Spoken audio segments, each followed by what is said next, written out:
Alright, my host up through is we're here at the Harlem Brewery at the Empire State Building, and I'm with one of my favorite Latinas in music, in media, in the entertainment industry. Desi, what's going on, baby? What's going on, Joseph? You know, you took me to a place I've never been before, the Harlem Brewery. Who would have thunk it? You never been here at the Empire State Building, Harlem Brewery? Welcome. Thank you, thank you. See what they're brewing. They're brewing a lot of beer, and I know you've been brewing a lot of different things. Like you were recently chosen the face of MTV2. You've been working with Music Choice. You've been working obviously with Latin Nation. You're also an actress. You did a couple of films. I mean, you're all over the place. You're a musician. How do you do all this? All over the place is the right term for it, you know. And this year, Joseph, I'm really narrowing it down. Right now, I'm only really working on television, on training for my musical sound, and pretty much that's where the focus is this year. Just so that I'm not crazed. Because I know I always see your updates. You're always all over the place. You're either doing stuff with MTV or with Latin Nation, or you're doing some like all your classes that you do. Because you always have to like kind of work in your. And I was actually reading something that you were like a very good student and everything. Like heck yeah, absolutely. I was a big geek in school growing up.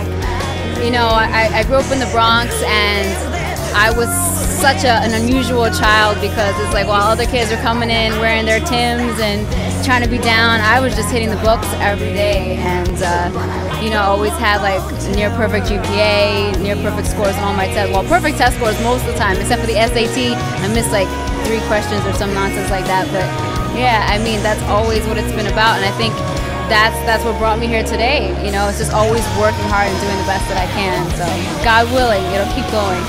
Discipline and determination, you know what I mean? And what is cool about what you do is very diverse, because when you're doing MTV2, you obviously focus very much so into the American music market. Then when you're doing Latin Nation, it's very focused towards the Latin American music market. But all in all, it kind of comes down to like one reason why you're doing this is to like tell people about the music, the arts, you know, that we all love. Absolutely, you know, it's just another way to reach out to young people and basically, honestly, have a great time and lift people's spirits. That's why I got into entertainment, because I think there are so many things in life that can bring you down, but when I'm on that set, you know, I try to transmit the joy that I feel and send it out to all the viewers and be like, look, it's a great time, it's a great day, do your best, and look what you can accomplish, like all these artists that we're showcasing. And as far as your accomplishments thus far, because as you said, right now you're focusing on television, so there's still a lot more to come, because I mean you're not new to it, but it's kind of like all of a sudden you have more and more work like thrown at you. But from what you've accomplished so far, what makes you the proudest? I think really, well, see, the proudest, that's a tough one. I think Latin Nation probably still is like my flagship show, that it's something I can show my abuelita. It's something that transcends ages and demographics. It's not just Latinos who watch it, Americans watch it, and it's something positive that is like for my people, you know, my people, watch this show, proud, you know.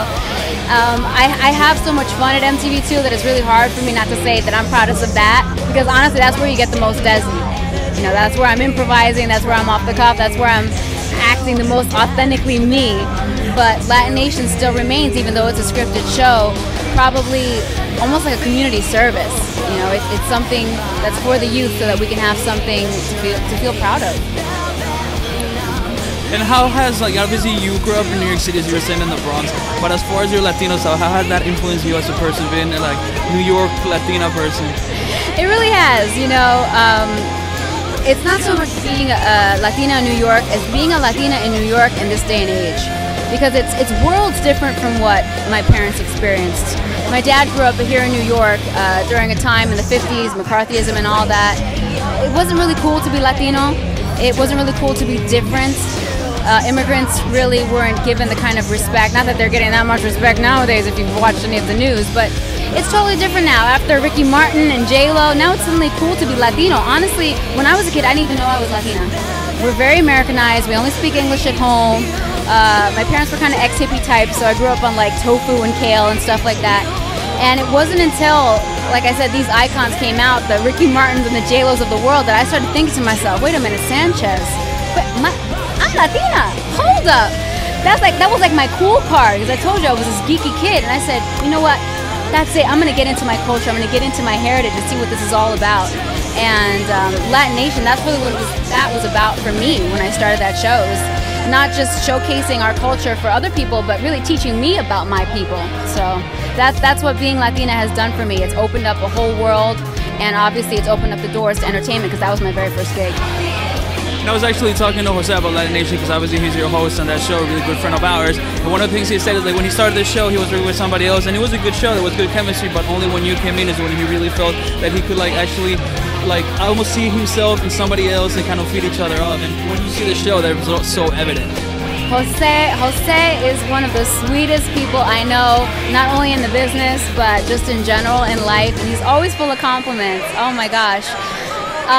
Yeah, I think Jose was actually a big reason why I even got the gig. I didn't have any experience, I didn't have any training. I found an ad on Craigslist. I was a web designer, but I came for the callback, and there was this dude, and he had all these tattoos, and he had this. At the time, it was like a little Cupid doll mohawk. It wasn't as big as what he's got on, what he's rocking right now. And we just vibed. We started talking about corn and all this other stuff, and it was just like, oh, awesome, a metal Latino, what? Rawr. And I think it was the chemistry that we had that really reeled me in, because I didn't have experience in this business. So I'm very eternally grateful to Jose, you know, for rocking it out and keeping it real. Thank you, Desi, so much from Horns Our Prize. This is Joe Shufton here with Desi, and if you're wondering where you can find out about Desi, DesiSanchez.com. She's on Twitter, she's on Facebook, she's all over the place. We'll definitely link you guys up, so, because I think the more people that know about Desi, the more we can inspire other people to do what they want to do. Joe, thank you so much. Keep on rocking. I'm throwing the horns at you right now. Guys at home, can you see that?